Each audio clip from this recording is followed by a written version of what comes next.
Nah, kita ingin tahu nih, apa sih sebenarnya tanda-tanda orang yang sudah jahat kepada dirinya sendiri.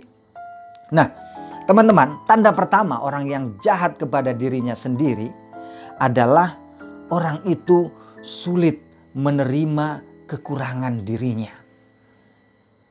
Padahal setiap orang itu kan punya kekurangan. Tapi orang ini selalu merasa apapun kekurangan dirinya itu adalah aib yang memalukan, yang membuat dia menjadi penakut, menjadi ragu, menjadi minder untuk melakukan hal-hal yang baik, yang benar, yang bagus gitu. Karena apa? Karena dia sulit menerima kekurangan itu. Dia gak terima, seolah-olah protes kepada Tuhan. Kok aku diciptakan begini gitu? Kok aku seperti ini? Padahal kan dia yang salah dalam menerima, melihat dirinya sendiri. Tahukah Anda betapa banyak orang-orang yang diberikan kekurangan secara fisik ya. Kita katakan fisik dulu lah. Tapi tetap menjadi orang-orang yang berhasil, sukses dan bahagia. Banyak, saya nggak perlu sebutkan. Anda bisa cari dan banyak sekali orang-orang seperti itu. Banyak, bukan banyak sekali kali. Banyak orang seperti itu yang dengan segala kekurangannya dia melihat itu sebagai opportunity untuk saya harus bangun. Karena ini saya punya kekurangan, maka saya harus melakukan sesuatu yang baik, yang bermanfaat, yang berguna, yang hebat supaya saya tidak sibuk dengan kekurangan saya ini. Jadi kalau kita sibuk dengan kekurangan, saya kok begini, terlalu banyak mengeluh karena merasa punya kekurangan diri dan itu kita tidak terima, maka kita sudah sangat amat jahat kepada diri kita sendiri. Jangan lakukan itu teman-teman. Jangan pernah. Terimalah kekurangan kita. Terimalah kekurangan kita dan jadikan itu media motivasi untuk kita dapat melakukan hal yang baik. Bahwa setiap orang pasti punya kekurangan dan punya kelebihan. Berfokuslah kepada kelebihan kita dan tingkatkan itu. Itu yang pertama. Tanda orang yang jahat kepada dirinya sendiri. Kemudian orang-orang yang jahat kepada dirinya sendiri itu adalah mereka yang orangnya itu gak enakan. Susah untuk berkata tidak. Padahal sebenarnya dia gak mau, enggan dan sebagainya. Tapi karena sekedar untuk menyenangkan orang lain, yang akhirnya dia sendiri akhirnya menjadi repot, susah. Ya kalau sesuatu yang ya masih bisa nggak terlalu memberatkan, oke lah ya kan. Tapi kalau itu terus menerus seperti itu, setiap diajak sesuatu yang dia nggak mau dan enggan, tapi selalu berkata iya padahal hatinya enggak, itu sebenarnya kita sudah jahat kepada diri kita sendiri. Kita harus berani untuk mengatakan tidak untuk hal-hal tertentu, ya kan, yang kita rasa bahwa itu memang kita agak sulit, kita berat. Kita punya pertimbangan yang matang untuk mengatakan tidak. Ini enggak. Dia mau apapun enggak berani berkata tidak. Itu udah jahat kepada diri sendiri.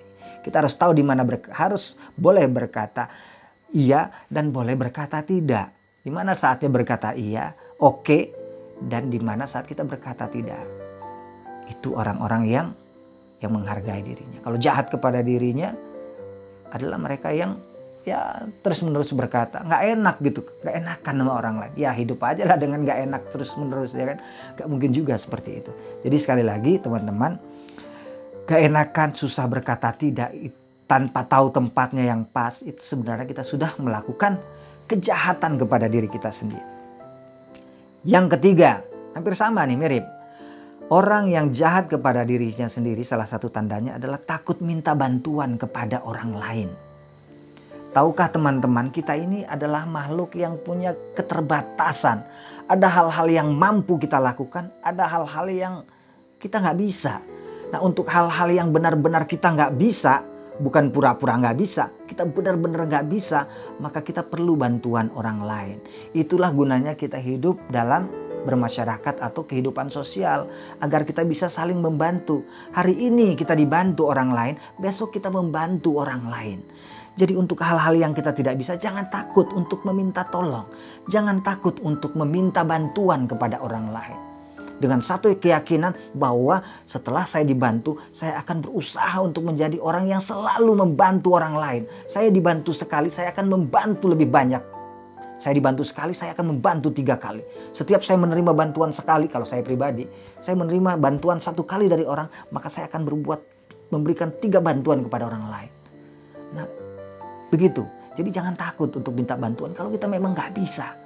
Kalau kita terus berurusan takut dan akhirnya kita jadi susah menderita karena itu, kita sudah menjadi orang yang jahat kepada diri kita sendiri. Itu teman-teman.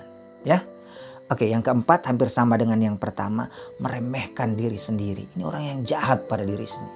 Dia nggak tahu bahwa dirinya itu sebenarnya punya banyak hal-hal istimewa, kebaikan-kebaikan, bakat-bakat, potensi-potensi yang bagus, tapi dia remehkan dirinya sendiri.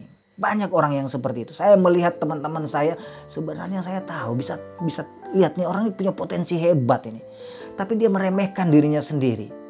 Dia menganggap dirinya, saya kan cuman, lihat. Padahal kalau dia mau sedikit berusaha, dia mau mengembangkan potensinya, dia bisa jadi orang hebat. Banyak orang seperti ini. Ini orang yang jahat kepada dirinya sendiri. Jadi kalau ada orang, kawan yang mengatakan kepada kita, sebenarnya kamu itu mampu loh, kamu itu punya potensi loh.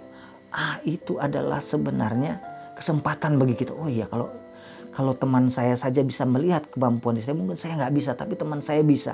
Berarti kan memang ada kemampuan itu. Jangan remehkan diri kita. Kita pasti bisa, jangan remehkan. Kita itu sebenarnya jauh lebih hebat dari yang kita kira.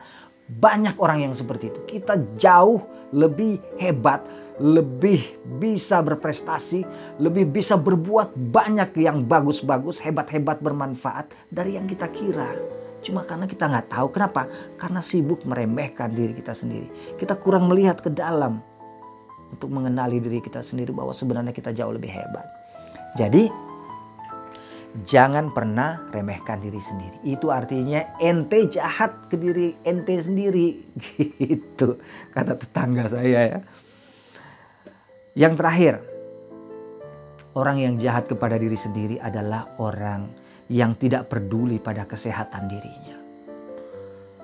Makan sembarangan, gak peduli mau bagus mau enggak, mau enak, gak penting. Makanan tuh gak penting buat dia kualitasnya. Terus istirahat jarang, sibuk melakukan hal-hal yang capek gitu kan. Sudah capek yang harusnya istirahat, dia forsir terus. Itu kan artinya jahat kepada diri. Diri itu ada batasannya. Kita perlu istirahat, kerja keras hebat, kerja bagus, berusaha dengan sungguh-sungguh semangat, bagus emang. Tapi kan tubuh ini punya batasan, dia perlu istirahat. Tubuh ini perlu diberi konsumsi makanan-makanan yang bagus, yang sehat, yang bergizi. Gak apa-apa murah tapi bergizi, mahal bergizi, bagus juga, ya kan? Yang penting intinya adalah kita peduli kepada kesehatan kita. Kalau kita sudah nggak peduli kepada kesehatan kita, penampilan, kumuh. Padahal untuk tampil baik itu kan nggak harus mahal. Tampil rapi, bersih, bagus itu nggak harus mahal. Dengan apa yang kita punya bisa. Tapi ada orang yang kayaknya dia begitu nggak pedulikan diri, ya nggak mandi 5 hari, baju nggak dicuci. Pokoknya nggak peduli, makan nggak, ini kan orang-orang yang betul-betul jahat kepada dirinya sendiri. Apa karena nggak punya? Enggak, sebenarnya dia punya, tapi dia nggak peduli kepada dirinya. Ini yang berbahaya. Jangan gitu teman-teman. Itu jahat kepada diri kita sendiri. Jadi mudah-mudahan dari beberapa tanda-tanda ini, 1, 2, 3, 4, 5 tanda ini kita jadi sadar bahwa apakah kita boleh mengukur diri, apakah kita selama ini sudah jahat kepada diri kita sendiri atau tidak.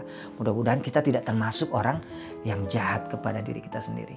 Kita jadi orang yang baik, peduli kepada diri kita sendiri, sehingga kita menjadikan diri kita adalah orang-orang yang berkembang dengan baik, hidup dengan baik, dapat memberikan manfaat yang baik kepada diri kita maupun kepada orang lain.